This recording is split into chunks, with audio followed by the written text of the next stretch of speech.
mokufi katina mobeko talangolu moto Yesu yandimi kokufela ngai mopaya na Israela prete moto ya mbindo identité cachée na ngai Jésus la révéleur ngai mopaya na Israela. Shalom, bien-aimé, Fiston Kazi. Nous saluons tous au nom de Jésus. Nous bénissons nos beautés, la Congo de Jésus-Christ. Vous partagez vidéo. Vous invitez Bandeko sur la émission.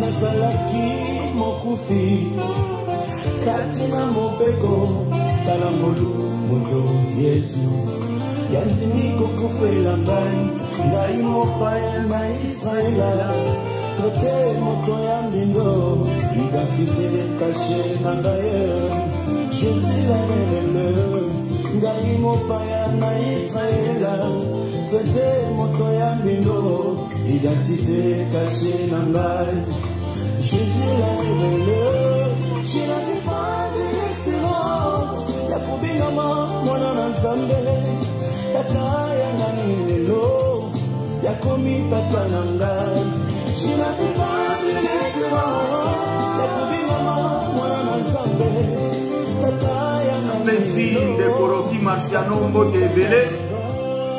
Vous invitez Bandeko dans la émission.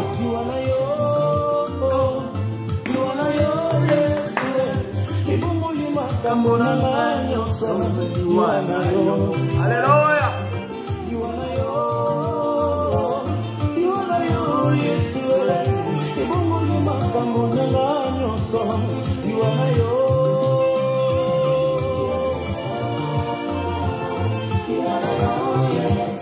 Je salue mon bien-aimé, l'apôtre fils d'Aaron, que le Seigneur vous bénisse. Donc, je salue tout le saint, la Congo de Jésus-Christ. Bien-aimé fils d'Aaron, pour la Pambola Bino.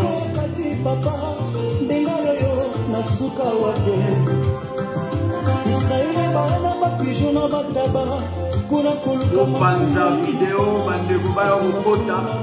Je salue ma très chère boss, ma sœur Wani Mila depuis Toulouse, pour la Pambola Yo. Lobi bo Panza vidéo, bo Kabola vidéo.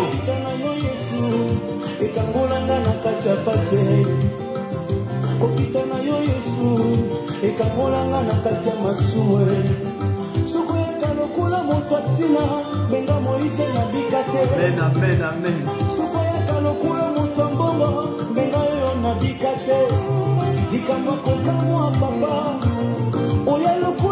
Je salue mon bien-aimé Rocky Marciano, je salue mon bien-aimé fils d'Aaron, mon bien-aimé fils Tonkazi, je salue ma soeur Wani Mila, je salue tous les saints qu'on a connectés, fils d'Aaron. Na pesite mbote na ndeko nanga Mikael Mikali mandeko mosusu mosala signe pour apesa bino mbote la sœur Liliana Santos. Salut mon bien-aimé Samuel Panzou. Je salue mon bien-aimé Farid Lemoussi. Malheureusement l'émission sera en Lingala. C'est que j'ai dit au bien-aimé Farid Lemoussi, on va faire l'émission en Lingala car c'est une émission spéciale qui se passe en Lingala. Après Simbote Landeko Nangai, José Ilemo depuis London. Bien-aimé Peter Moukwa, Nzamba Pambola Bino, Bandana Mboka Kuna Isika Bozali. Je crois à Paris. Et Bongolima Kamona Nyoso. Peter Moukwa, ça fait longtemps que le Seigneur vous bénisse. Pour les émissions, la mission Christ de l'Anelo.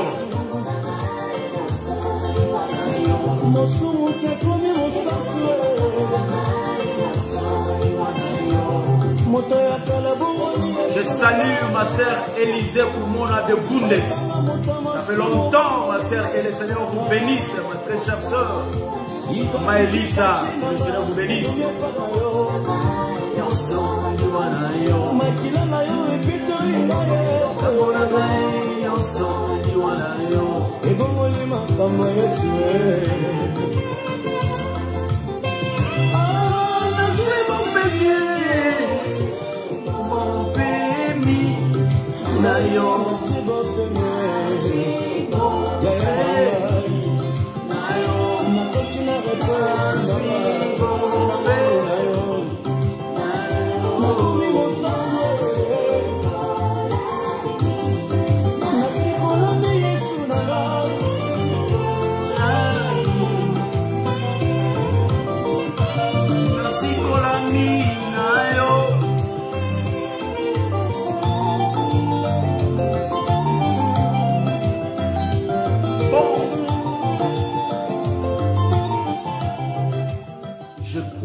Na pesi bino nyoso mbote na kombo na Yesu Christo.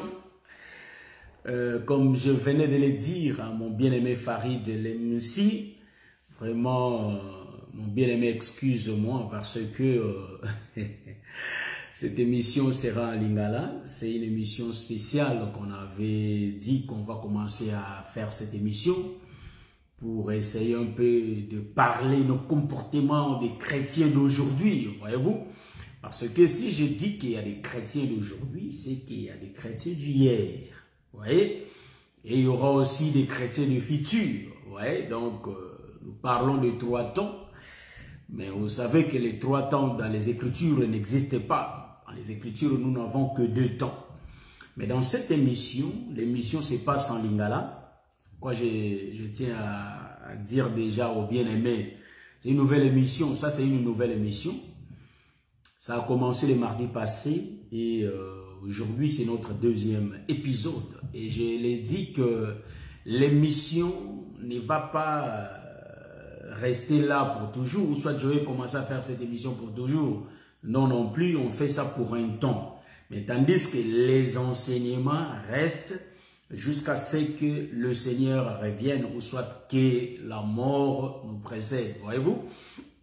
Je salue ma sœur Idé la pauvre depuis Recklinghausen Nzamba Pambola Bino. Dans le but que émission Oyo ezana lingala. Donc, tozolo bela bizaleli ya biso ba Christo ya lelo. Pourquoi topesi émission Oyo titre ya bizaleli ya biso ba Christo ya lelo? Boyebi que Apocalypse azolo baboye ete robe ya pembe ya lino. Donc, le fin lin, il y a robe. En réalité, ezali bizaleli ya ba Christ. Voyez-vous? Donc, bizaleli ya ba santu. Apocalypse azolo bango. Na pesi, papa nanga Jean-Marie Okitole la mbote, papa nanga Pichu Sibango mbote belé. Donc, émission Oyo, Eza Matéate, ma sœur Francine Ngatiou, que vraiment, vous allez m'excuser, car j'avais dit que cette émission commencera à passer en lingala. Voilà, donc c'est pas un enseignement comme on donne l'enseignement le samedi, on donne le thème et puis on parle du thème. Où il y a émission, on parle juste nos comportements étant des chrétiens d'aujourd'hui. Voilà, c'est un peu ça. Mais tolobi to salamona lingala po, hein, vous savez que tous les enseignements presque passent en français. Donc il y a d'autres bien-aimés qui réclament, ils viennent de l'Angola, ils viennent de Kinshasa, il y en a d'autres qui ne parlent pas français. Voyez-vous que le français, c'est une langue étrangère. C'est ce que j'essaie d'expliquer aussi aux autres. Le français est parlé en Belgique, mais ce n'est pas tous les Belges qui parlent français. Donc, il y a des Belges qui parlent flamand. Quand tu lui poses la question, est-ce que vous parlez français? Il te dit, non, non, non, je ne connais pas le français. Mais c'est un Belge qui vit à côté. Des pas à là où on parle français. Donc, le gars dit qu'il ne connaît pas parler français. Donc, cela veut dire que c'est une langue étrangère, vous voyez. Donc nous sommes du Congo, normalement nous avons notre langue aussi. On a beaucoup de dialectes, beaucoup de patois, mais nous avons notre langue qu'on appelle lingala. Hein? Ma sœur Clara Wanzambi Nzamba Pambolayo. Émission Oyo ezali solo oyo tozo solola lokola biso ba Christ.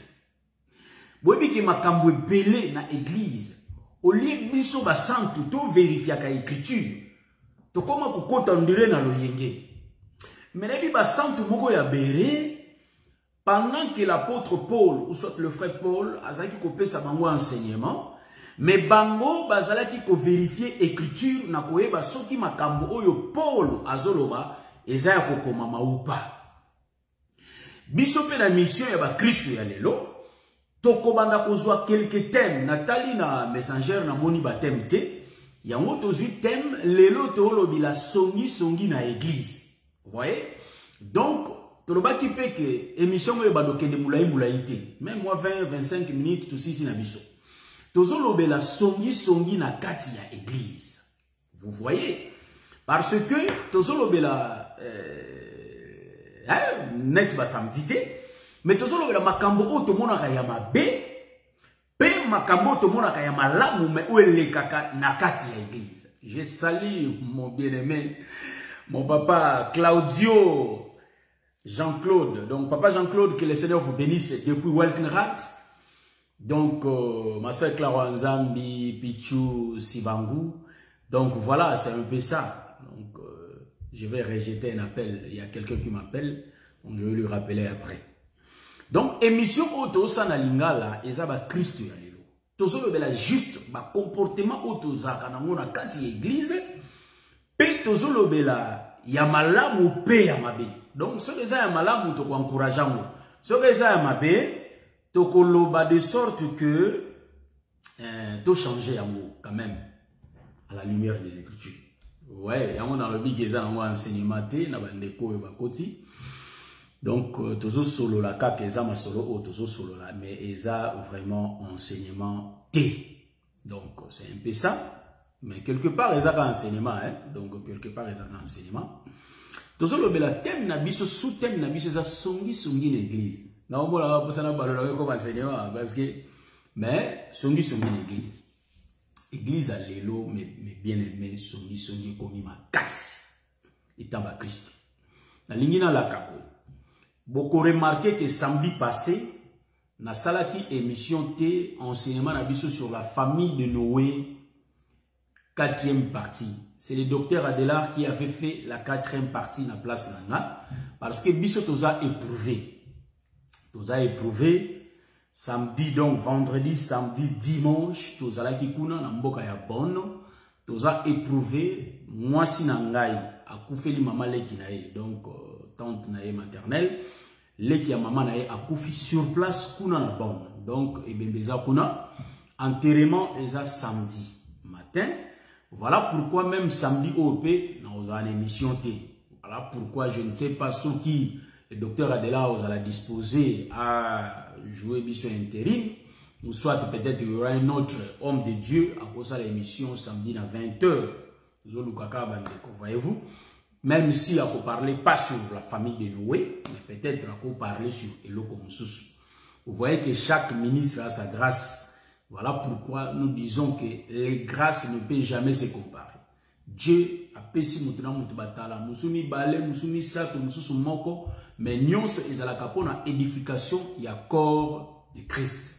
Vous voyez, c'est pourquoi bon a même na ekomeli ya ba prophète to bantoma chaque mutu a commis na lolenge na ye muso a commis belé mais muso a commis muke et pas ya bato ah moni pina pierre a koma mingi te mais pas nzambe za bongote. Voyez, donc Nzambe ne muta décidaka à utiliser mutu lolenge ni. Vraiment merci maman Elisa de Bundes. Donc c'est quoi samedi moi na sala émission ezate. Même émission on a lié na sala ngote. Mais lokola to bandiango sika yango na leki kaka. Otikutu musala na olemba. Mais ndenge eza boyi samedi oyo toza na enseignement mais wana kuna to banda semaine on ma munyo saison ina normal. Ndenge ka to sala wana biso. Et ils ont gagné normal. Donc, na pamboli Nzambe pour l'intervention du docteur Adelar Ndaye, Nzambe a pambola e mingi. Vraiment, rapidement, tozi mukanda ya titre, poto bandasko makambu, émission na biso, thème na biso, songi na église. Que le Seigneur bénisse son serviteur, Paï Serge Viokolo, son serviteur Jimmy Grace, nzamba pambola bango pour la mosala oyo bazosala.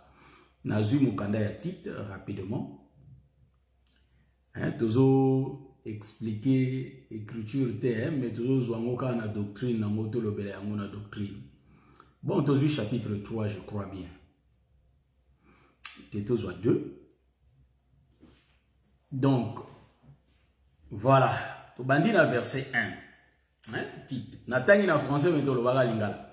Pour toi, dis les choses qui sont conformes à la saine doctrine. Dis que les vieillards doivent être sobres, honnêtes, modérés, saints dans la foi, dans la charité, dans la patience. Dis que les femmes âgées doivent aussi avoir l'extérieur qui convient à la sainteté, n'être ni médisantes, ni adonnées au vin, qu'elles doivent donner de bonnes instructions dans le but d'apprendre aux jeunes femmes à aimer leurs maris et leurs enfants, à être retenues, chastes, occupées aux soins domestiques, bonnes soumises à leur mari, afin que la parole de Dieu ne soit pas blasphémée. Exhorte de même les jeunes gens à être modérés, te montrant toi-même à tous égards un modèle de bonnes œuvres, en donnant un enseignement pur, digne, une parole saine, irréprochable, afin que l'adversaire soit confus, n'ayant aucun mal à dire de nous. Bon, tous ceux qui n'en ont un verset 8, ils ont belé pour photo kindi. Mais tous ceux qui n'en ont. Donc, zela na zoa pour le l'émission na lingala na zoa. Na ebi ce Bible na ngo ya lingala na zoa ngo rapidement. Bible lingala bo supporter nga pour tous kota pena tous bando. Bible lingala. Donc, on a vu mon candidat titre rapidement. Titre chapitre 2. Kasiyo pesaka bobele batoli oyo eutaka na mateya ya solo. Loba na batata oyo bakomi mibange bazala bato ya malamu ya lokumu pe ya mayele na kati ya makambo nyonso bamilakisa bato ya bondimi ya bolingo pe ya molende.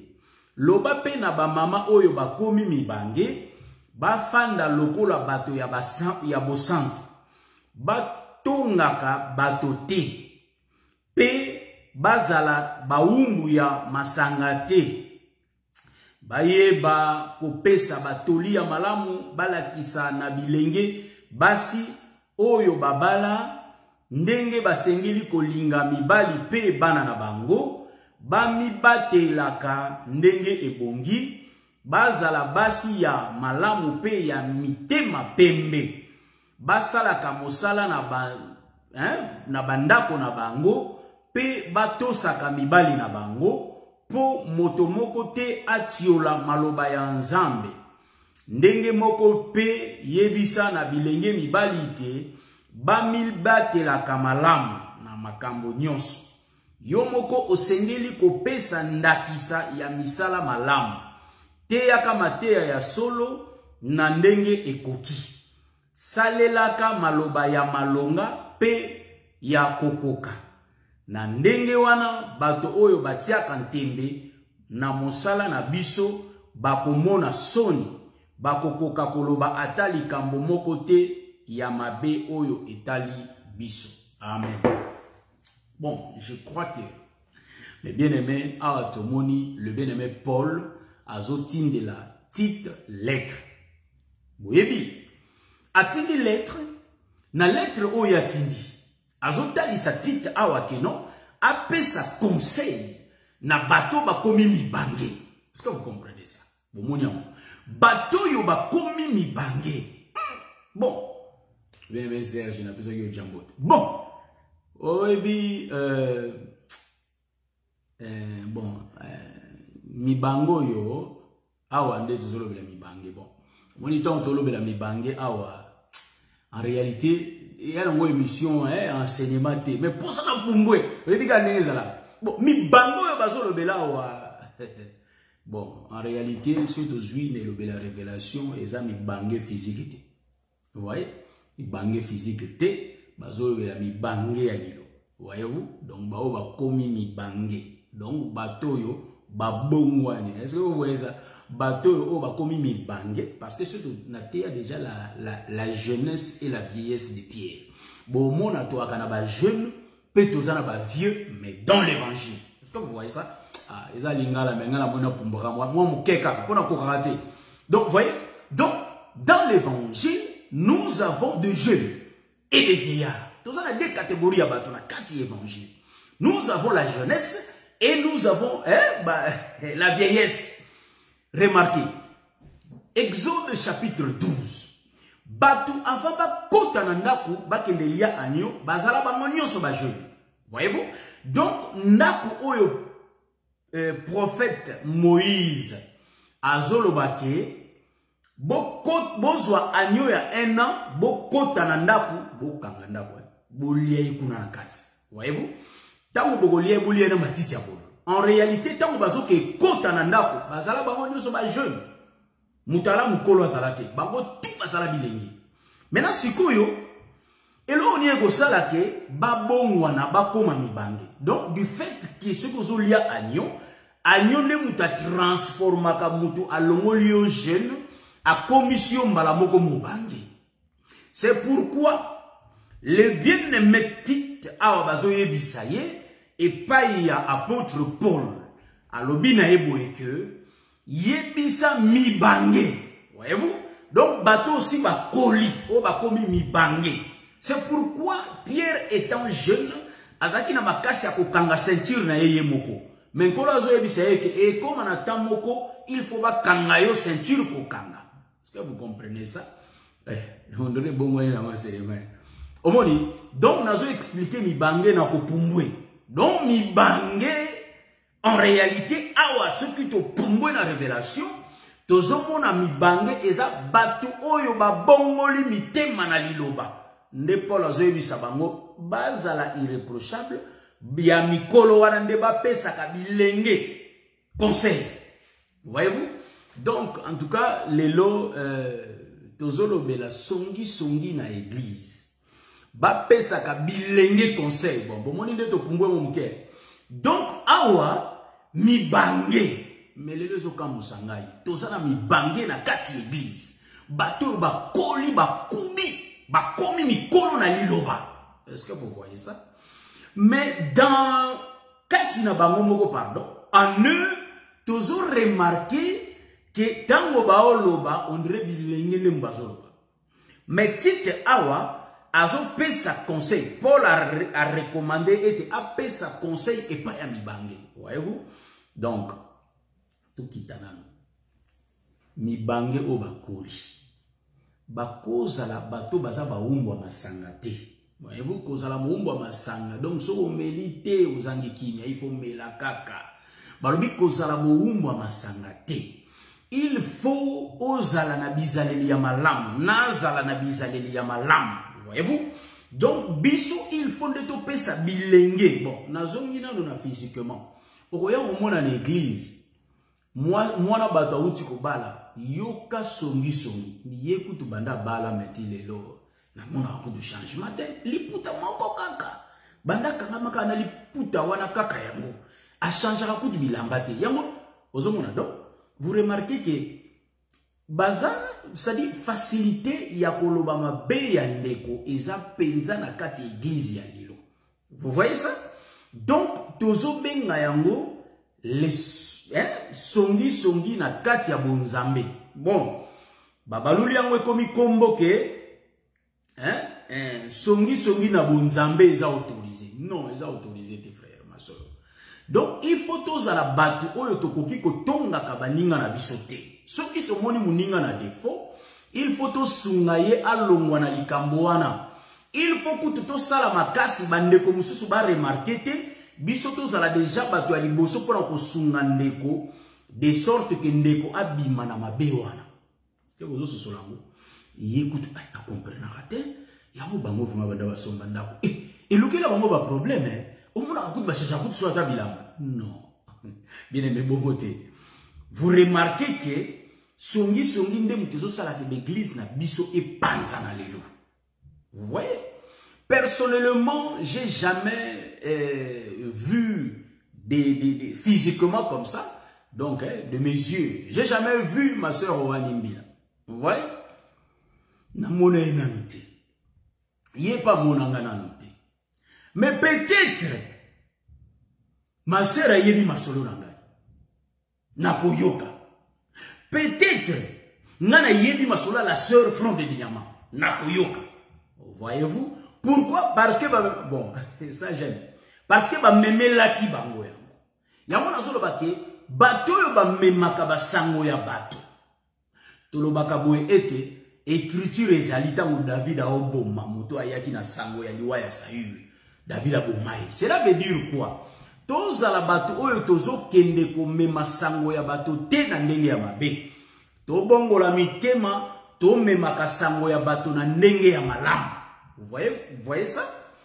Au monde na quatre églises, ba maman on ba sunga bilenge mais bango kutu basa bato li bosso ya kozwa comme si qu'on maltraitait bilenge. Au monde na sœur intelligente mais yepi na ngana comprendre ka ete mais ya za ngene mona ndeni. Non frère. Mais eloko ka musanga sikoyo quand bien même bizalela bongo eza au milieu de nous mais on peut remarquer au moins on ne peut pas se croire penza que yebina nzamba yoka ka donc nzamba yoka ka batu ya NDT nzamba yoka ka batu ya Belgique te nzamba yoka kaka bango mais en eux-mêmes tango toko vérifier eza moi ba lacune ba biloko ezo pekisa bonzambe eza kati na biso. Est-ce que vous mona makambo nga na soloba émission oyo tozolobela ba mabe pi malamu donc ba mabe wana photo changer yango. Oyo ya malamu to bongo mape to zala batu parce que les frères Paul a écrit sur un titre biso moko batu tozo teya to zala exemplaire. Est-ce que vous olanda bien? Motei loko la titre pe mi bange wana il faut bazala exemplaire. Bon niveau na pumba ki na mo bange to zulango wana mo bange aza moto oya koli déjà na liloba to mona ki na Exode chapitre 12. Tango bazolia anyo bakota bango nyonso ba jeune na kati ya ndako wana c'est l'église frère bakota bango nyonso bazala bilenge mais tango bakomi kolia anyo ya 1 an bazobongwa pour condition ezalaki ceux qui bozolia anyo il faut aussi banzete bolata mapapa toyebi ete physiquement ba o batambola na banzete nde bakoko mibange Paul alobeli mibange ya mibali alobeli pe mibange ya basi. Voyez-vous? Donc, bateau balé déjà agneau, bako kotika la sous ba jeune té. Et sengeli il faut ba kola ba nouna, bizalele changer. Remarquez, na église na biso pe lelo, ba oyo to umeli na connaissance ya évangile. Et sengeli boye bi na biso wana ezala accompagner na misala na biso. Parce que bozo landa bien. Moto ya komi vieillard, oya nuni, ya moi sito mobile. Oya nuni, Biblia elobi ete ya basi ba pesa toli na bilenge ya basi. Ya mibali pe ba pesa toli na bilenge ya mibali. Bilenge ya basi, tangu babali esengeli ba tosa mibali na bango. Problème toza na lelo ya ngo na ba communauté na biso. Tozo mona ete songi ezo panza mabala physiquement boye. Puis tozo mona désobéissance na niveau ya basi ezo panza pe mabala. Vous voyez? Mais na milieu ya banani na milieu ya ba Christ. Voilà pourquoi tu es na mission oyo ekosunga biso peut-être emoneli na biso échanger. Soko tali langage bandeko musu bazala nango oh mibali bazala binemi na biso basi bazala binemi na biso non, c'est faux. Parce que c'est boza binemi mais inutile pour vendre ensemble. Ou binemi va vendre ensemble. Vous voyez? En réalité, nous sommes de frères. Donc, nous avons frères na sœur, na kati ya église. Vous voyez? Donc, tant que tu vas ici comme na kati ya mariage, Paul a lobi boye était basi il faut pas tous mibali na bango. Voyez-vous? Mais na ba écriture mususu abi mibali balinga basi na bango. Ah, bon. En réalité, botosi ya mobali. Parce que après Paul a comparango na Christ na église. Vous voyez? Donc, na kati ya ndako, il faut mwasi ayeba kotosa mobali na ye. Mais mwasi akozwa makambo ya ndako na bango te, akesala ngo kisongi na ndako mosusu. Vous voyez ça? Donc en réalité, na sengi na bandeko mosusu ba libérer biso de sorte que tous à la moi qui na émission. Donc en réalité, nous disons que songi na église, vous voyez? Donc nous avons aussi l'église des maisons. Donc ici vous avez remarqué, au moni frère ou sœur na yo na faiblesse, loka osunga ye. Hein? Na lembi na mute ko expliquer likambo ya mwasi na mobali. Est-ce que yo to sa mobali na yo? Oya o remarqué, na mona lokola ndeko na pena ba lingana kana mobali na ye. Et loko mobali azaka nango posa na kati ya libala ezaka respect. C'est ce que Christ a besoin na niveau ya église. Il faut biso église étant moi sitôt respecter Christ. Donc le respect du Seigneur, c'est obéir à sa parole. Et loko mobali asenga yangwana. La soumission. Kotosa oyo mobali alingi. En d'autres termes, biso étant église, il faut totosa oyo Christ alingi. Tokoye ba moneni, ezama komi oyo ba pesi biso, batangela kabiso, bateya kabiso, il faut tocha na misala. Mais beaucoup remarqué que et bon to memi yango pe na kati ya ndako. Soki mwasi azana respect envers mobali na ye, oko remarqué mobali akomaka zoba ya mwasi wana. Zoba tango to lobi zoba aolinga mwasi wana mingi koleka. Parce que mwasi wana tosaka ye. Apesaka ye respect. Et la kisiki apesaka ye lokumu achake nesika ki mobali na ye. C'est ça ba Christo o bazo tosa Yesu Christ. Vous voyez ça? Donc mobali oyo pe alingi mwasi na ye mingi. Beaucoup remarqué mwasi wana abozala. C'est-à-dire automatiquement on va tosa mobali na ye parce que azo remarqué bolingo wana oyo mobali azana ngo envers ye. Vous voyez ça? Cela c'est son. Ce qui yo linga no mwasi na ote ekobando mona na ba geste, ekobando mona na lolenge ya kosalela. Yango titre bazo pesa ye conseil asunga. Voyez-vous? Donc entre biso beaucoup remarqué, il faut eloko wana ezala ya mobali azo linga mwasi na yini. Automatiquement mwasi akomi aopesa yo pe obéissance na facilité. Yango balobaka boy na ndenga kibomoto na biso. Ta oko remarqué mokolo moko so apesaka mwana wana respect, mwana wana pe automatique akozongisila mokolo wana pe respect.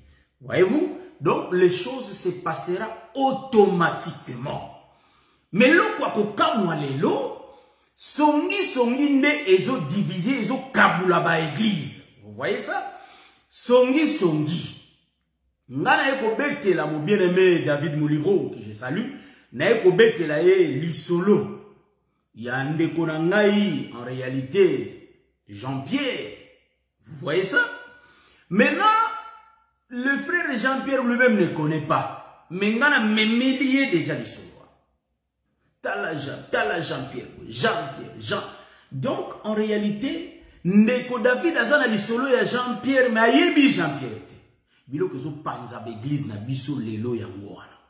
Est-ce que vous voyez ça? Biloko zo panza l'église na biso lelo ezande likambo ya songi. Songi comme tina niveau que ministre, un serviteur de Dieu. Avant d'ina bandimi azotonga. Bon, nga za mama ele côté wana. Avant d'ina bandimi azotonga na. Bon, en réalité tango azotonga bandimi oye mo bateyaka bavana ba azotonga nani azotonga frère église nani na bandimi église mais après a telemi abandoter non et ça les liwana na Bible modèle wana et ça les ezate nulle part dans les écritures là où j'ai vu que bon vraiment ezabiloko ezo comment ça la passe. Tant on a zolo comme il ça la passe, il faut te ba bongi sa biloko wana. Donc il y a aucune personne oyo akoki kozongi sa motei na nzela ke motei Mais eloko yozo sala par rapport à ma commune en Zambé, yangote. Parce que Paul Azolo Banatiti yemuko azala modèle. Donc en réalité, il est strictement interdit.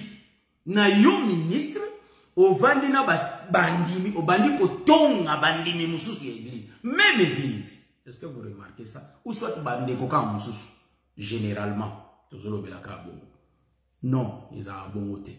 Donc, biso, quelque part, celui de Zoko ni mama kamboana, en d'autres termes, biso peut to tangami na lisumuana. Mais, to sunga kaya kozongi sanzela. Un ministre, en réalité, aza motei to motangi mibeko. Vous voyez, sacrificateur. Parce que ba ministre, baza comparé na ba sacrificateur lobby. Vous voyez, donc, yongo bo mona ke, tango Aaron sa musala, Aaron za osaka musala bana na ye. Hein? La fils de Corée, tant baillé, moi mon boulot est kotaka. Vous voyez ça? Vous voyez donc, je vais expliquer ma solo et en colo. Il y a un moment à Jésus, il a travaillé qu'avec ses enfants. Hein? C'est comme Jacob qui travaillait avec ses enfants. Remarquez ça. Donc, un ministre ne peut pas être un Égyptien. Un sacrificateur ne peut pas être un Égyptien. Donc, un sacrificateur, azaka israélite. C'est pourquoi vous remarquez que tango ba santu ba bosala musala bana ya Jacob musala tambola malam. Tozongi biso ba ministre, il faut que nous ayons la honte parce que toza ba toto sa musala nzam. Songi et koki ko se trouver na milieu na biso te. Photo longola eloko wana. Eza malam te. Bandimi o bazoyoka biso. Il faut pas tirer biso des modèles. Yango mona ba sali mususu bazaka soka yela milieu wana omona mundime bangi pasteur azawa. Mais lelo kutu. Pasteur aye même ondimi kutazo tonga na ye pasteur azawa. Donc eza vi na bango. Donc omona bomi bosani eza malamu te. Bomi bosani bo koti bo plonger na likambo yango. Mais là qu'est-ce qui va se passer?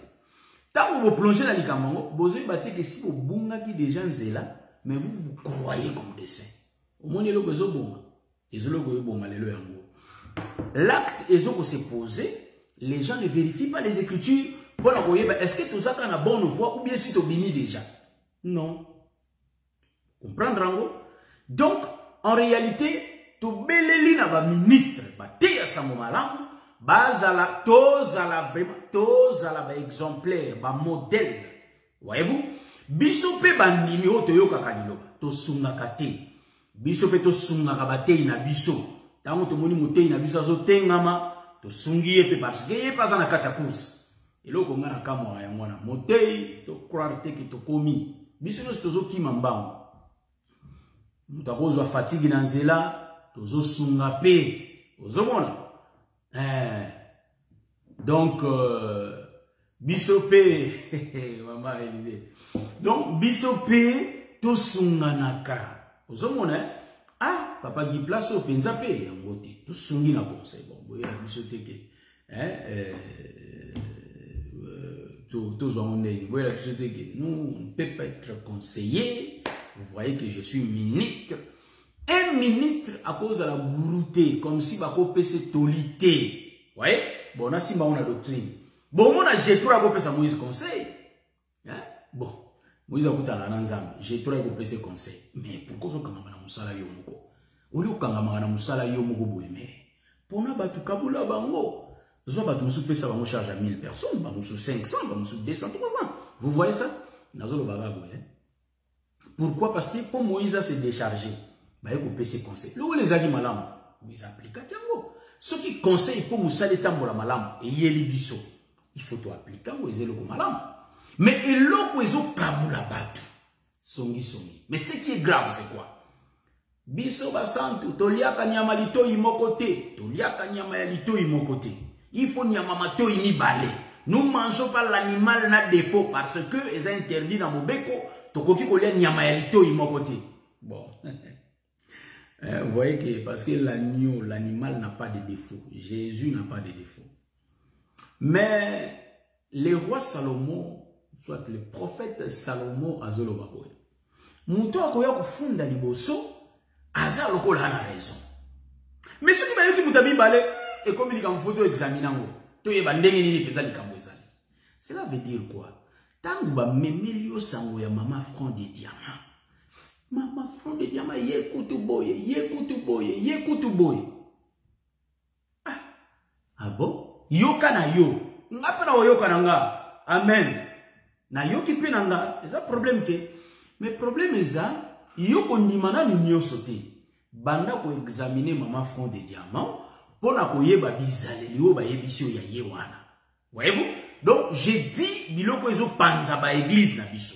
Eza ko mema. Ngasi na mona sere mo soni sisa ba l'église. Donc sere wana za spécialiste en songi. A beti koto yo, a beti koto ba tuba swali l'église. Sur place ba swali l'église. Donc bizaleli wana eza bizaleli ya ko yambate. Tangu to yoki yango, abi mama front de diamant. En tout cas, yo, oza, na molimo, oyo, molimo, oyo, molimo, oyo. En tout cas, ndeko mateta muto, ahebisa kingai. Seconde ndeko mateta, yo muto lobaki, il faut assumer ce qui est bien. Soko lobili kambu, yeba pe kondima. Ouanga na kate, ma beso ouanga. Soko lobili, oui, en tout cas, nam na lobaki. Bobo limbi sanga kabe, sino na lobaki. Faut kondimaka, faut kwafuaka. Donc, biloko tozo loba, eko sunga biso na avenir, pour mon sala et tambola malam. Papa Serge Viokol. Na memelio sango ya la sœur Wanimila. Olobi, en tout cas, donc ta giro jayebisa kingabo. Tanganga na kombo. C'est Wanimila yoboe, ndeko giro jayebisa kingama kambo. Eko pekisa mutu a continuer misala wana. Tout le temps on a sisi ko yebisa biki. Ah, docteur, boyete. Moni likambo luka yemosola na ye. Donc, ba Christo ya lobby, to mona ki ba mona bizaleli mosusu.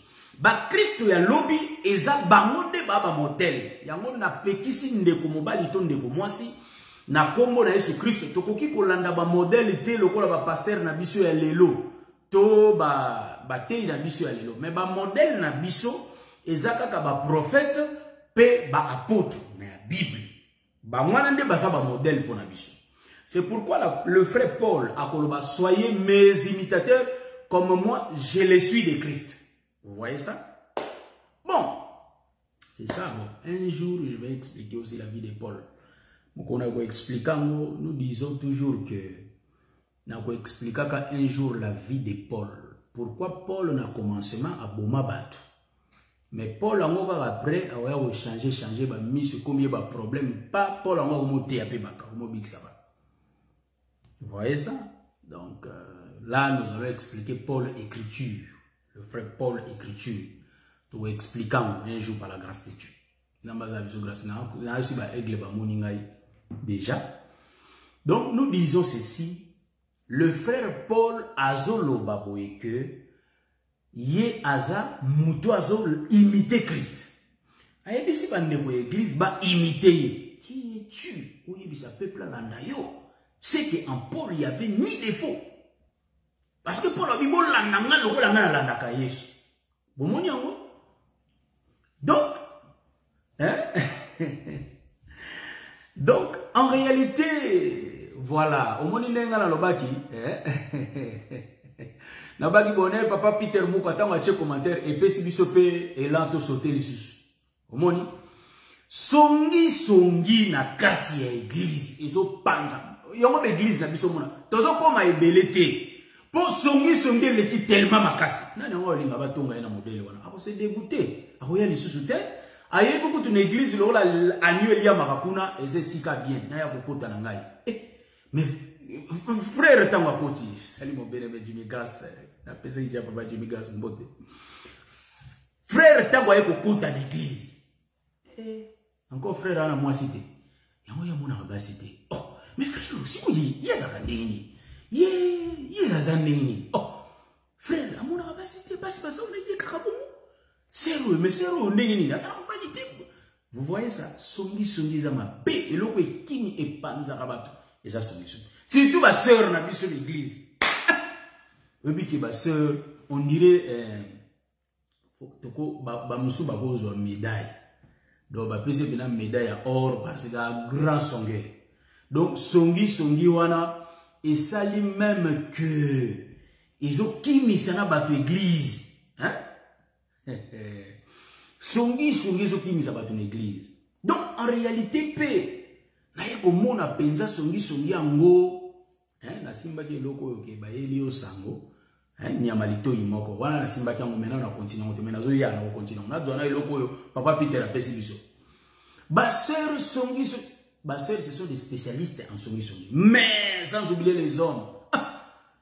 Et le bas on c'est une poto mais mbali ondrelo ça les athées songi pekaka. Mbali kota zo tonga mais tu peux pas tu te demandes est-ce que c'est un homme ou bien c'est une femme. Voyez-vous? Pasteur Léonard depuis l'Afrique du Sud que le Seigneur vous bénisse. Bo émission na biso asika ezalité à tête au salaka émission na biso. Tozolo belaga sur les kambwa songi na kati église. Donc c'est un peu ça parce que songi ils ont ça la rage na kati ba assemblée na biso, ils ont détruire ba assemblée entre ba frères ba sœurs et comme ko bendana l'église ils ont panzana pour na songi. Vous voyez ça? Donc songi ils ont ça là de sorte que si tu dérouté déjà, tu dérapé, mais tu zo ba na biso que nous croyons que tozaka na kati nzela mais zo kasi to bimaki na biso Zela. Donc, ezala moté, ezala bandimi, toza tellement plongé dedans, tozo miye ba les sociétés. Voilà pourquoi tozo solo là. Ah ouais, de sorte que esunga biso. Voyez-vous? Donc, émission eza juste tozo sungana na ba défaut na biso, nzamba pesa biso makasi, tozala na imone li mosusu pe to changer. Ba yelio likambo ya sœur X. Ba memisa. Maintenant, yo tango yo ki sango, Luka ozo attend, nga yango na koma na ngai, en tout cas na zaka bongote, mais je fais un effort. Boko ye bisanga o ndeko azalaka boye. Moi-même je vais prendre mon temps, na sa l'expérience na nga moko. Na za muta mo pépété. Na muta mo pépété, je vais prendre mon temps, je vais examiner la personne, prendre du temps. À tas de loin, on peut faire des examens, on peut, c'est-à-dire cause expérience ya koyeba moto. Vous voyez ça? Ya koyeba moto. Nga ko mo solo na ndeko mwasi mo boy tango to komanaka to koma pe ko solo la. Mais c'est na yuka kama kamuna na konta kisongi. Nous voulons pas kisongi. Aboyi na ngai nga se winga kisongi na tangi kombo. J'ai aimé un ministre ba me ministre oya tanga ba kombo. Atanga ba kombo. Ça et c'est que ça moi tenga bi mendeko ozana sanguta binga wela na otanga yo mtolobaki bon yo ko asime kaka bon yango ezanga bien au lobby kamwasi tant ba tout yo assumer oui c'était moi bon ils ont ma béboli ça mais je vais changer maintenant lobaki donc c'est comme ça c'est ça et ça la moto mais oui akama be ko wanga na frère ce qui est mauvais ko wanga na ndema la muté biso tozo mona ke l'église na biso babayaka minité. Pourquoi? Parce que songi eleki. Ndeko na yo bozo lia na esani moko. Bozo sala mouvement moko. Mena simanzoka yo balukilaka ye obeta na masolo na ye mususu. Eza malamu te. Tango boza pembe, boza na pembe. Me bolingo balobie kundaka makambo nyonso tolobi tozolobela pe makambo malamu. Me tango bolingo ezali ekoyeba kokunda ndeko. À la place qui panza ndeko no sa bomba ye pe solola na ye ti malembe ndeko pe ako changer. Yango tolobi ete soki tolingi l'église na biso ki ndeli boso to bima na makambo ya songi. Balobaki e nani alobaki bo oyebite kutu likambo o yozo ba mambozo lekate tala. Mais siko bino bo sololi bien. Mais ndeko ngo botiki ka na position wana. Ba momoni te ke vie na ye ko bando continuer kaka. Mais pour ça là tout tant que tu es bien décoboué, tu sali pe makasi, tu sunga pe ndeko, abima pe na likamwango. Est-ce que bozo la nanga imalam? Ou anande tozo sunga. Mais tant que tozo sala pe effort te, bandeko ba tika makamwango, ma bende ya mwana. Est-ce que bozo la nda très bien, ma bende ya mwana? Bon. Non, tozo lo baboy. Tozo ebisa pe bandeko. Et kobo l'église ko tika makambo wana e kobo na kati église. Est-ce que vous voyez ça? Nous parlons de tout ici. Vous voyez? Donc, quand bien il y a ce qui vous peut toucher, anglais, est-ce que vous voyez ça? Bon, ils ont malamuté. Il faut que vous ayez c'est pourquoi tous les gens qui ont salate, le beau quand zambezate, parce que nous ne sommes pas un. Écriture les autres Basangani bango nyonso lokola moto moko. Donc l'assemblée est comme un moko parce que c'est le frère Paul qui l'a dit. Hein? Corps na biso to membre corps de Christ. Donc corps est fonctionnel dès que le boko ça lui passe. Nous autres comme na mawa parce que le boko c'est problème. Mais biso mon bien-aimé les magies Morgan a eu problème. Oh, mais il comme ma solo. Mais J Morgan a quoi qui na deuxième étage, je remarque bon point. Ah voilà ndaki azwa ki loko bato. Bon moni de kona bino ensemble. Yo moko frère na yo à la place au sungaye komi ko boma eli susu. Yo moko. Est-ce que bolingo ezawapi? Est-ce que bozola non? Si toi moko. Sunga nego J Morgan abima. Bon, o ezaka ba exemple, azana ebongo te. Tozo pesa ka ba exemple pour te meka pour agrémenter moi émission na biso Polandi. Mais la chose n'est pas comme ça. Les frères J Morgan n'a rien fait. Ezaka ba exemple nazo zo ba front des diamants et tout pour te meka pour agrémenter émission Oyasika. Donc, eza vraiment eloko ya malamu. Maintenant, eloni to ko remarquer. Ngr frère abengi. Ngr sœur abengi. Tangu to bandi ko solo la, il faut faire un effort. Eza ngona kati ya bomoto. Mona bo lobby mais to sunga pendeko abima na likambo wana. Boyo ka frère wana te munoko solo. Ouais, songi bozona da songi. Munoko solo. Ah, akolo ba ko pemina ba tout. Boyo ka ninde. Vous commencez à critiquer le frère. Bon, c'est one. N'ébité. Tu vas nous voir pour ça n'ingénie. Munoko solo ndengwana. Bozolanda biloko wana nyonso, il faut tout bongisa étant ba chrétien ko sunga. Mutu mo ko yeba plante mo ko yeba nzete mo ko sunga ndeko na yango. Exemple maladie mususu komela ndeko, peut-être ana makasi ya kolongola yango te. Ameki ba mete simbiti. Il faut kaka tamsu yebi lezungu to solution ya likambo po likambo ebo sunga ndeko na yo. Est-ce que hein? Donc, voilà, Maman José Ilengo a tomboli. Likambo bien. Hein? Et ça va se faire. Pour la loba qui vraiment émission auto solo là, ça fait vraiment du bien. Tout solo là, tu vois, il va changer. Donc, non, l'aigle royal qui avait volé, c'est l'ombre de Christ. Vous voyez que le mouvement dont Paul fait, en réalité, ça signifie ça. Oui, c'est bien, mais en réalité, le frère Paul a l'obéité. Monter, il faut à l'exemplaire. Bah, koutaye na mabe mon côté. C'est quoi yo monter, yo lingi comme mon ta certé. Bon, on a des exemples. Faut pas rober ça la milaï. Mais yo, ce qu'on moni va paga, on a balati bloko kaka. Tala monter, misu. Misu go bi, mon robi. Mais yo lingi talata. Est-ce que vous l'avez bien? Bon, par rapport aux écritures, vous l'avez monté, biso l'avez très bien, ma soeur va l'avez bien. Mais pourquoi tu regardes? C'est un péché. Mais pourquoi tu cherches ailleurs? C'est un péché. Est-ce que vous l'avez bien? Au moins, on a monté, ça va monter, bah, ni ko take monter. Bon, changer, ndé, to changer. Problème, ça va dire, là, le baron. Donc, t'as dit, yo, boy. Nabi, amen, frère. Je fais un effort de changer. Problème, c'est que tant on a changé, dans le lobby, il y a solo sans effet parce que on a changé déjà vie. Et ça, vie, n'a pas kala, il y a les lotés. Ce qui est important, nous sommes en train de faire la marche.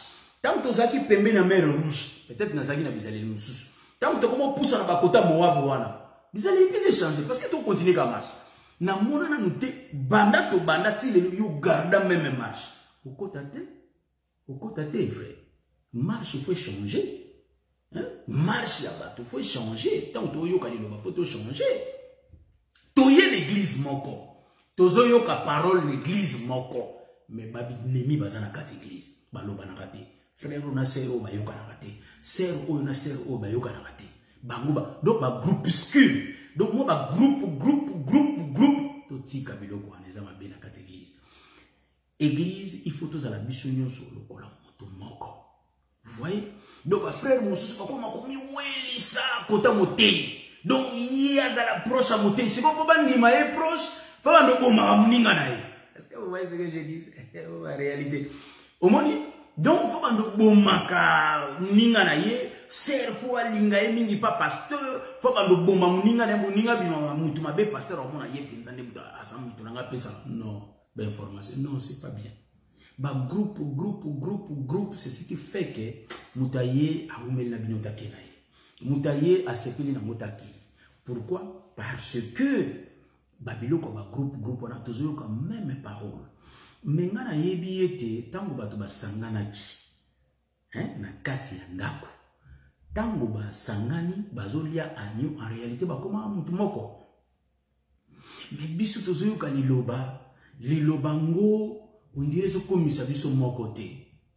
Et ça parce que ba laisser aller à masumo eza mingi au milieu de nous. Il faut tout changer ba marche na biso lolenge na biso ya komona makambo. Na loba kiango déjà pe na zongeli yango. Pasteur azawana. Mais bazo tonga na bango facilité. Pasteur pas bois qui moi est deuxième. Ninga na ebi ba seri wana to akokola ba papa longi soka ba mama bazo lenga ki pasteur aye. Donc pasteur en lui il faut ba mona loko aneza irréprochable na pasteur. Mondimi il faut ba mona yo irréprochable de sorte que tous ala bateau tozoko attirer ba pagano rien que na ba comportement na biso. Mais tala biso moko bandimi rando sur rando. Donc il a dit que tout comme il a noté que le Seigneur nous soutienne de sorte que tout ça la makasi tout coma. Est-ce que vous avez bien? Dans le bien tout ça la makasi pour tout coma. C'est très important. Donc mutu oyazote ya liloba yemoko fazala d'abord exemplaire ya likambo azote. Est-ce que vous avez bien? Naote ya révélation. Mais à moi-même, il faut remarquer que bizaleli zape ya malamu. C'est pas que bizaleli ya mabe, mais moté. C'est vrai. Bon côté. Changer, Guy. Hein? Je parle de moi-même. Il faut changer, il faut tout changer. Ce qui va défaut, tout ça, un effort de changer. Arrêtons les songi. Frère Otambola naye, mais Otongakaye. C'est pas bien. Frère Ozolia naye, mais Olinga Kanayo ete. Les hommes à monter. Il faut bizaleli wana tout changer. Tout yeba ndenge ya vivre. Savoir vivre. Est-ce que vous avez bien? Faut que vous Kovanda na batu, kovanda na kati église, c'est vraiment très très important. Vous voyez ça? Lelo l'église est kabona. L'église est au panzana. L'église est au kabona. Même bon, nga elo na muna kaka biso nde basantu, je parle aussi à biso basantu. Elo na sepela na mo. Basantu bakabona na mamba pa pamba. Ya leki muninga te bakabona. Mais basantu bakabona na mamba mbongo te, mais l'église na biso oyo to yebi ya biso ya ba réveil. L'église na biso ba réveil. Mambo balarbo yo kanite bendani bebani. Donc tu comprendre que cupidité et ego régner na kati ya batu. Hein? Donc mambo ba mbongo ego kabula l'église. Donc tu comprendre c'est la cupidité et za na kati. Bozola nanga bien. Donc ce qui l'église na biso zo panzana lelo tozoko zala mutu mo. Kaka biso bato bandaka église wana. Jamais bato ba bandaka église wana ba vanda kaka. L'église moté yo kozala guru te. Donc moté yo koma na yo guru. Donc eza association na yo au comité église de l'association na yo basi ba koma ya yo na kati église. Donc yo grand maître ko aujourd'hui, donc tellement la vie normale ya kiyanke boy okokana ko basi donc yo lo teaka olingo profiter là on a si wa grand yuma comprendre donc en réalité grand yuma. Pourquoi? Parce que il y a bien des temps où toi qui na muki ça maman on kuna temps toi qui na muki hein maman on temps toi qui na muki ou ya na bonzambete na muki pas toi qui baye le banzamba te bango yesu yo mo détruire ba te bon te tout changer. Changeons notre façon de voir des choses, notre façon de faire des choses. Bon, ce qui est kambo essuie yo, tout ça na formule mo eza simple, changer nos kaka. Ici non, tout bon la ramité ma tout changer. Marche na biso ezo ya lobby tout ça la kande mususu. C'est tout. Ngoni, nga ebeza ba ministre mususu. Banda to yeba bango. Tilelo, ba garda mon témoignage na bango. Yo lobby kaka.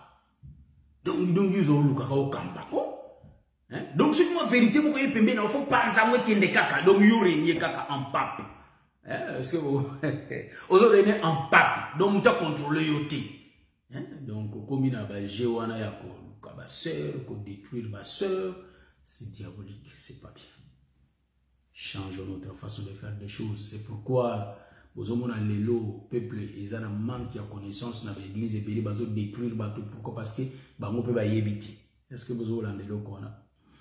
Na bakango bien que na tango kalabaza otangela bateau rouleau. Mais les lots bisomo to tanga rouleau. Alors prenons vraiment le temps de lire. Et ceux qui actement besoin de se poser, que l'homme de Dieu pas comme ça. Moi j'ai vécu na Angola, donc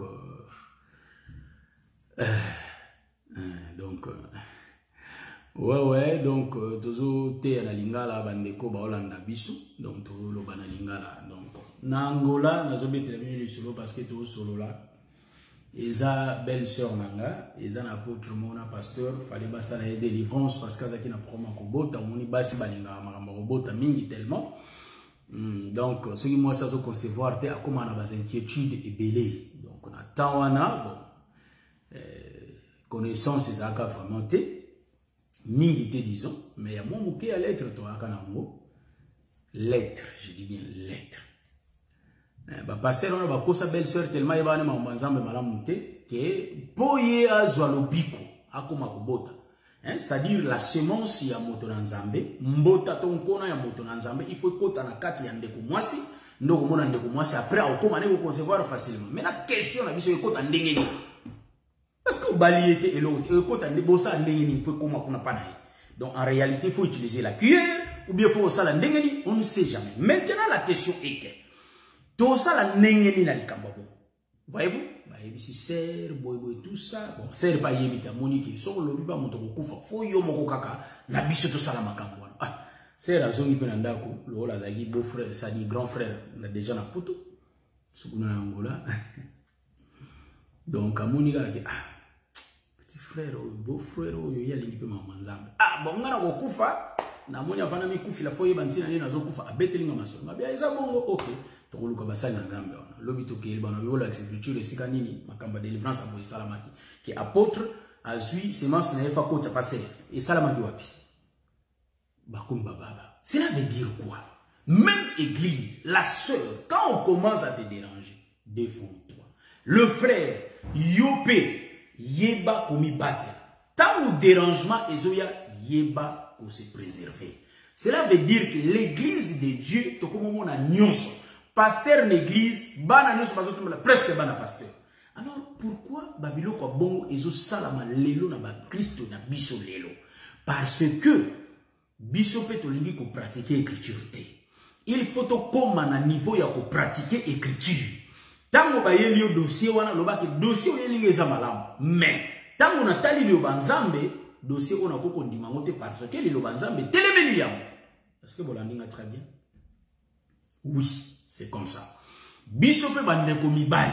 Ceux qui te moni bandeko basi, bazana moi faiblesse mobo et quelconque, yo continue à sima au profiter d'un mot. Diabolique, satanique. Changeons notre façon de faire des choses. C'est pourquoi l'église, tout le monde, et comme si, et comme moi, comité mobo, tu as kutana. Tu as to kutani comme moziki. Biso la biso to kutani kaka après to panzani. Non. On ne verra pas la main de Dieu tant que tu as te. Vous voyez? Et là, comme malamu, so moni muninga zubo lembo, exhorter muninga azongera makasi, tozonga biso nyonso na nzela. Tokoma o critiquer ete, tokoma ko ina ete. Parce que nzela oyo ezaka mulai, ezana mabulu, ezana ba vraiment, ezana ba difficulté nango. Alors tant que to moni ndeko azimwa bulembu, to exhorter ndeko na biso de sorte que ye atambola malamu. To moni ndeko na biso pe akweyaki na bolingo nyonso to sungaye azonga na nzela. Et comme objet ba critique te, to komi ko critiquer nyonso, to komi ko cholaye bongo pe mabe. Voyez-vous, faut totalara toujours est-ce que écriture et pesibiso nzela na likambo to sala ndengini. Est-ce que vous entendez bien? Vérifions toujours les écritures. Est-ce que epesibiso nzela na likambo oyo to epesibiso nzela te? Vous voyez? Au mona ba mususu ba bebisa mabala na bango pona kisongi songi ba yela bango ka songi songi mutu moka ya okota kaka songi songi na kata libala bato ale mwasi malembe balembe akomi ko lemba mobali na ye akomi ko dégoûter mobali na ye ya koti saka songi wana meboza ba sœur na kata église camarade na yope akoti saka songi wana. Pourquoi? parce que il y a la le punya donc quand ça va bien on ça qui passe donc azo linga détruire bino mais faut diable a côté dans cela na azo comme méthode ni na kopanza bino il faut faire attention na ba rapportage ba memelio sango boye to ba memelio sango boye eza malamu te ya koyoka ka biloko wana to keba tant to yoka lilo banzambe to milengela parce que tu évites quand est-ce que le Seigneur va venir. L'église connaît quand est-ce que le Seigneur vient. Voyez-vous, nous avons la révélation. Vous voyez, les prophètes ont tout planifié par les Écritures. Vous voyez, donc en réalité, hein? Voilà, que le Seigneur vous bénisse. Tous à la moko loko la les écailles du crocodile. Vous voyez, il a expliqué le mot avant aussi ça. Au moni, beaucoup à la toza groupe de zotambola, mais faiblesse de se retrouver quand sous quelque part. Au moins, côté toza moi faiblesse, ne qu'on a vu présenter moi faiblesse beaucoup. Mais faiblesse, il y a ne qu'on a vu to salango loko la drame pété que comme un sujet na biso ma solo ko panza ça mon faiblesse en côté to sunganaka.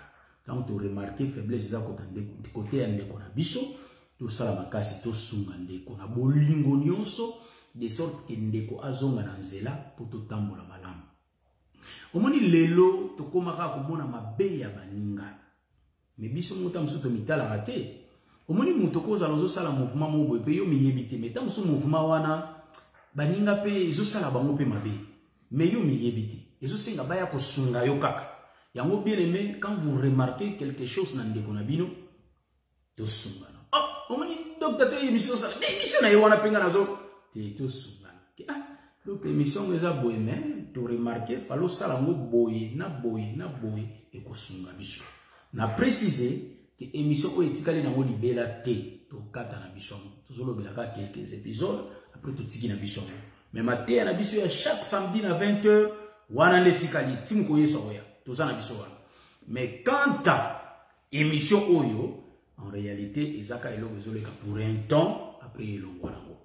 Donc, ils ont juste toujours sungana, étant les enfants de Dieu, toujours sungana kaka de sorte que tout yeba ko tambola nanzela ya bonzambe.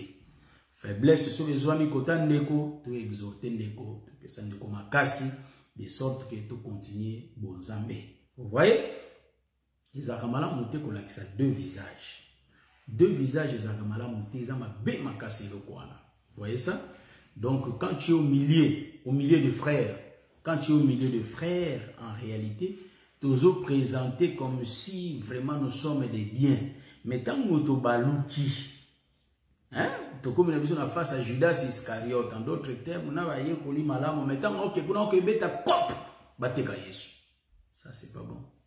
Vous voyez, donc je crois que Bakolo tu vas comprendre.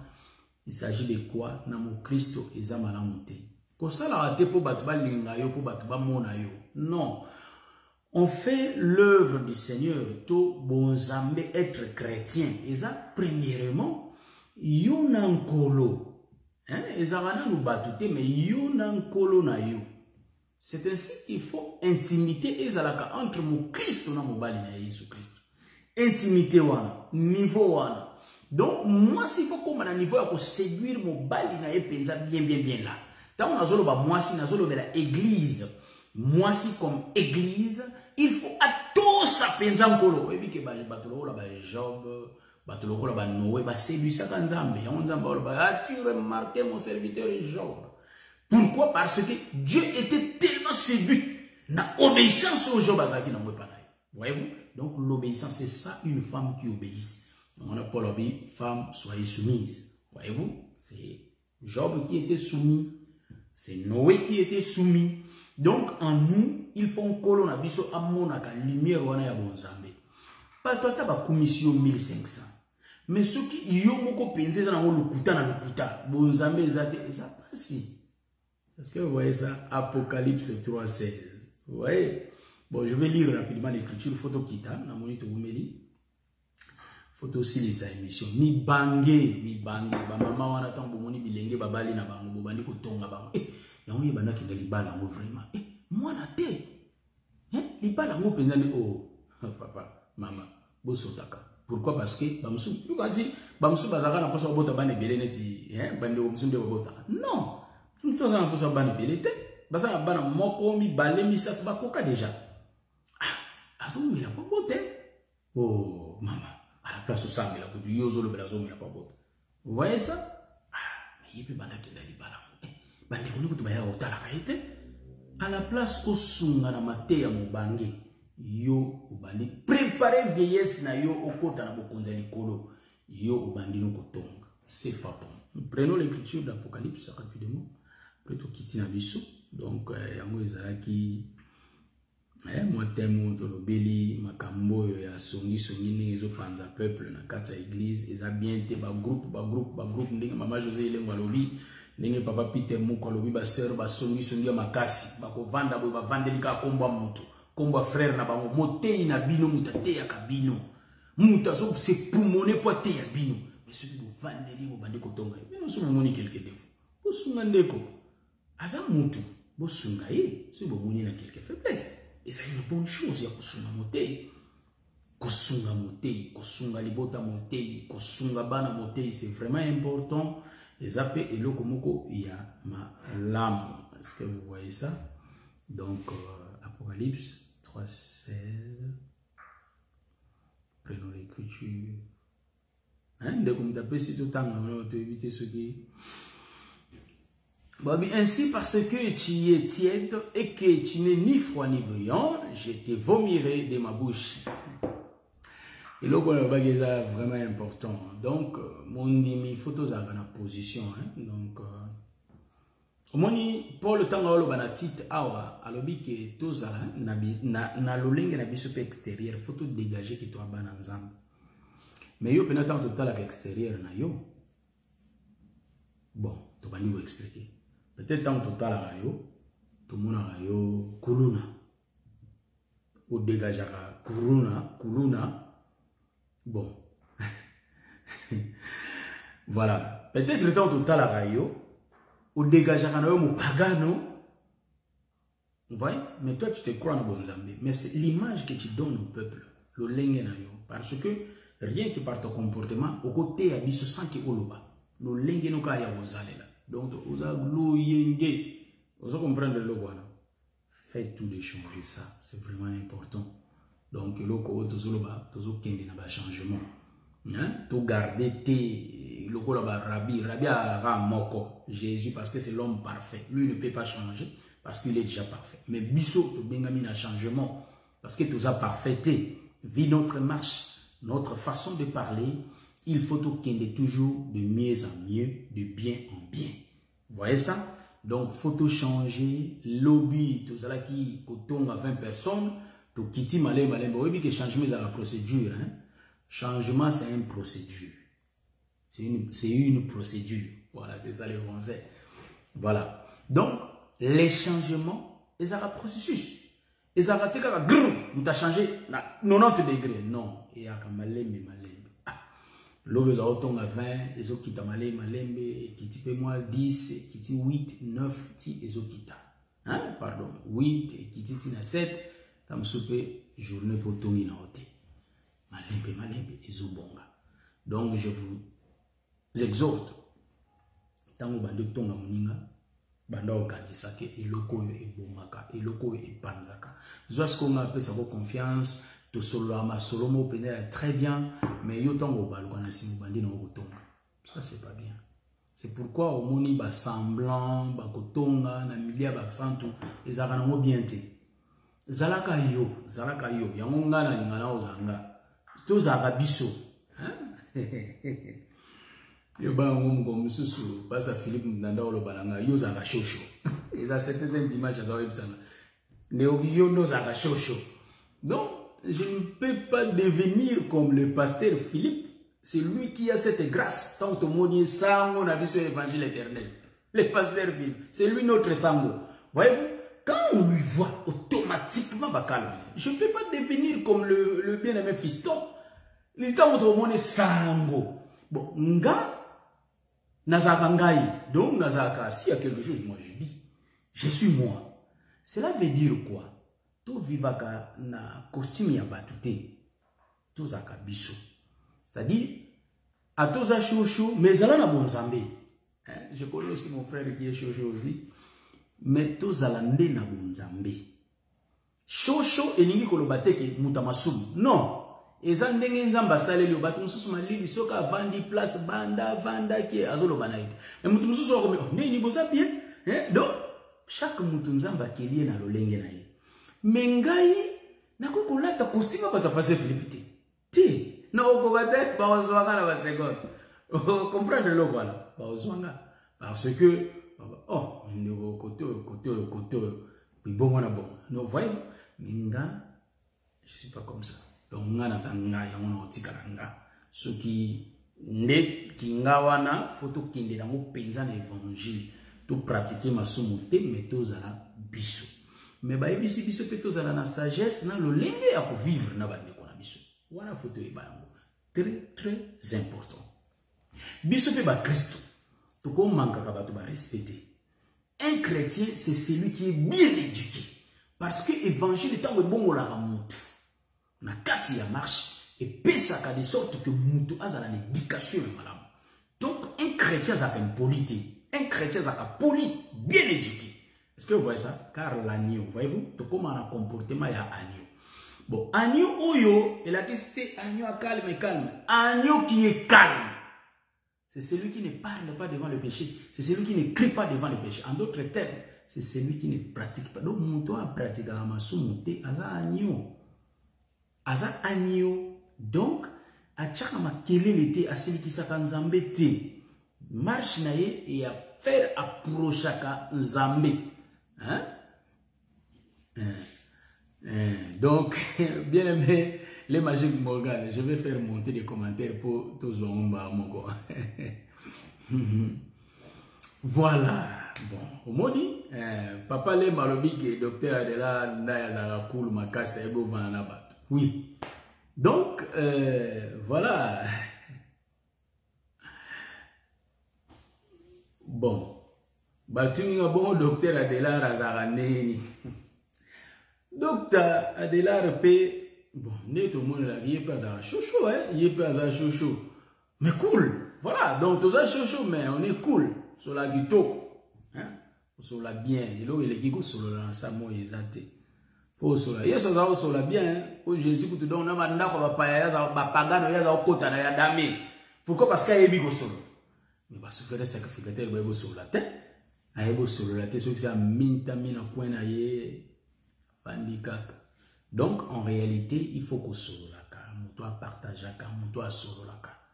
Hein, dès la fois dernière, na émission où il est qui, donc t'as déjà très chouchou. N'a pas la chouchou. Donc on a solo la nanga. Moi je parle. Mais ils ont pas ça puis bande comme suba loba na bangote. Ils ont sumuté. Ndeko ils ont tempérament ya mutu na mutu za na ndenge na ye. Un bon aloba na mingi te. Nzamba sali bongo. Mingi kutu balinga ndengwa. Ya calme na sepela oui. Bato bongo ba vraiment bien. Donc mai côté na bango et là quoi. Voyez-vous. Donc docteur de la sawa na eba gite que ça te bénisse. Que les saints te bénissent. Donc trop carré. Li solo ya komoni ba lamba reloko. Elo fo lamba ba elio li solo yo kope ya boy li kambo ezabo oyebi ko lamba yango oyebi ko solo la. Moto a solo la bien azanga ba tout tourna. Parce que Jésus ndé mo solo la danser za Yesu. Donc Yesu va ya bena ba foule pour tellement solo la bien. Voyez-vous? Donc li solo oyo biso to memi sur les changements. Évitons les songi na ba église na biso et que ça la de sorte que tu progresser. Vous voyez, étant une femme, étant l'église, la femme de Jésus, tous à la vraiment un comportement ya mobali na biso. Voyez-vous? Donc comportement mobali na biso ne kotinga biso tous à la réunion peuple, tous à vraiment ya kosangana. Parce que tous à mobali na biso. Voyez-vous? Ba memelio sango ya ndeko de la ba memelio sango ya pasteur Philippe, ba memelio sango ya Motei songolo to pakala. Bien aimé, bindimilate. Landinga. Oh docteur Roger Bouleli boité, bindimilate. Fais l'expérience toi-même, reste avec les docteurs. Fais l'expérience toi-même, reste avec le pasteur. meka ovana meka koyekola ye yo moko elo ekamsanga siko motei omoni ndeko wana azaboye ndeko donc yo objectif na yo ezaka ka juste okabola bato bayina ndeko wana yo moko oloba mamu na yo moko yeba kobongisa yango pe kosilisa yango omoni ndenge ezaka kokota bandeko na kati te yango baba trop carré ezaka nango bien te même na kati ya bacouple na biso eta bakristo fo tozalaka na komikitisa évangile elobi kaka c'est la femme qui est soumise nga mobali atosali erreur so osali erreur yeba koreconnaître erreur na yo pour bongisa mwasi na mobali comprendre bon yango bapeke moi libala ya bible na libala ya boye ezaka pe na mamu nango voyez-vous parce que na bible papa muta balelaka mwana ya mobali mwasi mais na réalité biso moko tolukaka omoni mwasi osepeli na ye osololi na ye yango tosenga pele bandeko mibali boye bape kosolola sera bato aza na ye libre aza na ye wana bozokipe ete ntango bokomona bali na ye bokomi kocréele songi ekoti bokomi kocréele baproblème mais elle était là libre bozotia na bino yeka te bino mpe basélibataire bozokipe te la sere ntango mutu na ye amonani sikoyo bino boza kokipe na bino ye te bobimisi non c'est pas voyez-vous donc faut eba saisir opportunité yango omoni mutu asololaka azalaka na ye na baproblème ntango ye asololi na ye c'est pourquoi asololi soki sekela alobi non nkonza opesa oyo akoloba oui ozwi na yo oui donc c'est un peu ça biso bakristo d'abord biso obalanaka biso na biso basere na biso mpe nzoto eleki na bafrère na biso nzoto eleki ntango na bi nzoto eleki en réalité nga mwasi na nga fo azala boye si osaleli ye bakare belebele fo azala oza mpe moto ya bacondition bacondition ngo mpe makasi biloko mosusu moto achangeaka avec le temps ntango boosala marche na moto azochanger ntango boosala marche na moto azochanger. C'est pourquoi j'ai dit que même que bon la motema ezaka processus. Donc c'est une procédure où ezaki lelo azako tonga lobi atiki ko tonga lobi azaki ko yina mais lelo malembe ki mutakanda mais malembe zokita akomi douce. Travail pesaka na vie ya mutu. Donc na vie na biso photo za pe na ba travaux auto salaka de sorte que échanger. C'est un chrétien tant que batie écriture batie yo ozo refléter la même chose. Mais yo kutumote yo moko muto panzaka na yo bato yo moko panzaka na yo bato o to benga batei motei maza muto ko violer ba benga ba bani na français ba violeur donc c'est là qui bien te ba ko melinga papa gibongo fona tanga voilà donc papa gibongo yo abiso. Voilà, donc, nakoloba que Motei, moi c'est un grand frère, yo commissariat on dira comme moi c'est. Pourquoi je l'ai dit? Moi c'est un grand frère, c'est l'église. Voyez-vous? Donc yo Motei en réalité, bon de moi je vais le rappeler. Motei batindio qui était à moi sabat, yo ba obando bongo la moi sabat comme moi c'est. Donc toi tu es brutal. Donc, on a appliqué Léo, Liloba, ou Eloba que je ne vous ai jamais connu. Pourquoi? Parce que la femme du grand frère, c'est l'église de Jésus. Il faut faire église et comme un fanatique, il y a Jésus-Christ. Mais non, pas fanatique à Bisobato. Est-ce que vous comprenez? Donc, tout celui qui est fanatique, a droit à beaucoup de coloter. C'est pourquoi, bien aimé, vérifions les écritures, marche nabiso et kokanana écriture. Motei. Si vous pouvez se contenir, c'est une aide à prier pour nous. Autant pour ça, et tombe dans Zambé, malam. Que le Seigneur vous bénisse. Je crois que tu écoutera prochainement, le mardi prochain, peut-être par la grâce de Dieu, tu vas bêta, le soleil a tenu mon corps, tu vas benga na panzi, pour tout me kako sungana na marche na biso. Tu vas bien que l'émission est pour un temps, et au tika na molibelate, ils sont pour un temps. Mais enseignement, ça me dit des tikali. Mais où est-ce pour un temps? To yeba ko marcher, to yeba ko lingana, ko kamwa biso ba chrétien. Si to koma na biso ba religieux, to yeba wate que to koma déjà ba religieux. To koma ba religieux, yango lelo mona ba religieux ba se belé. To tika na so ba chrétien to koma ba religieux. Il y a une différence entre un religieux et un chrétien. Hein? Bon, voilà. Moi, je suis religieux parce que donc, vraiment, amen, amen, amen. Donc, religieux, quoi la religion? Non, un chrétien, c'est celui qui vérifie les écritures et a marché parce que l'écriture c'est un homme. Hein? Donc, nous qui lisons de la femme, hein? L'écriture là, c'est un homme. Donc, à l'obibo zalaboy. Voyez-vous? Donc, c'est pourquoi nous avons organisé dans le jardin que saboliate. Donc, c'est lui l'écriture qui dicte à la femme à l'angaï. Donc, bisoto tanga to abasi. Écriture mobile. Donc, faut tout la kamobali na biso pour te barambenga otambola. Pour moni, ya omona balibala batu musubu zotu na yango bango balesa na nini, balingana bongo. Oui, yo comment se fait-il comment se fait-il? Nabenga mondeni, olinga mwasi na ote. Ndeni yokolinga mobali na ote. Oh, ata yo mo vumeza na ote. Faut bolingana, faut bozala bien bolingo ezaka bien soki boyokana bien. Et si vous yokana te comme ba guerre. En réalité ba couple bana na nzambe ça ba couple exemple. Oh ya kopesa ça ba couple exemplaire. Ya kopesa.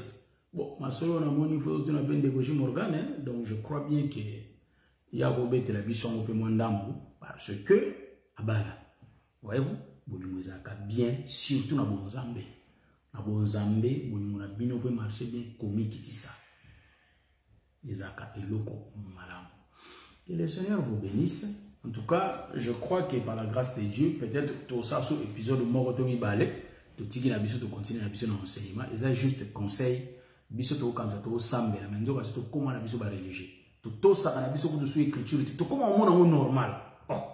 On a na bandi ko tonga ba frère na ngana, on a normal na ba sœur na. Et ça normalité, to bungi déjà. Vous comprenez le voilà, to bungi. Hein? Donc voilà, c'est ça. Moi si zala fanatique à mobali na. Les logo de comment ba confession. Donc moi si vous tazo linga to saneli lo ba pasteur, ya mobali na yebu tondra lingo to sa. To le beblo wana nyos. Pasteur zala na ba limite na ba couple bato. Yo pasteur koma ko kota tina ba couple bato. Logo la basi bazara faible. Moi na te bato bazara victime ya mabe zara plus basi parce que moi zara faible. On va bien église à faible et moi zara victime à Satan. Donc en d'autres termes, église a comme makasi soki azoto sa mobali nda ko makasi. Mais soka longoli ka misu pa la lembi déjà. Voyez-vous? Donc tozolo wa bongo pourquoi? Parce que pasteur zala na ba limite na yo. Sœur zala na ba limite. Frère zala na ba limite. Soki le loba mobali belezo beba parce que na bonzambe parce que mutuna mutu azoiba ba limite na yete. Hein? Donc le pasteur tu ne peux pas dominer ba frère abato ni ba sœur abato. Ouais, zana ba limite na yo. Ozo te ya biloba, ozo la kisame. Ezato zana autorité, ozana droit ya batouana ya osala bango yo lingi non. Tozo mission d'écriture. Le baki yo lingo sala bo mais tala mobile à lobby boy. Mobile d'écriture à lobby boy. Est-ce que vous l'entendez bien? Que le Seigneur vous bénisse. Je crois que tokutani prochainement. Nazocha lo yembo, nzembo, poto yokalisusu. Je crois notre frère Moïse Maningo, oya ni makibiso tamuto bandaki. Que le Seigneur vous bénisse. Hein? Donc, je crois que prochainement, toko lobela toujours na thème na biso. Hein? Donc, oui, hein? Voilà. Tout ça, moi, musique. Nangolo. Tout le monde peut musique, comment on dirait. Tout ça, la biso, ma manœuvre. Hein? Donc, que le Seigneur vous bénisse, je crois bien. Nangolo Nzambe to kutani mardi prochain. Ah, tout même on a na YouTube. YouTube, ça a fait bon mon a moi publicité mo boye. Ils a fait. Voilà. Voilà. Que le Seigneur vous bénisse. Donc, Tokutani. Voilà. Donc, dès dans Toloba, samedi au Ezoya, tout ça l'enterrement, donc enseignement les athées. Donc, tokutani mardi prochain, émission Oyo. Après samedi, on est par la grâce de Dieu, makambo ezongi normal. Wana nde tozongeli enseignement na biso normal. Vraiment que le Seigneur vous bénisse. Je suis la révélée, je suis la vitale de l'espérance.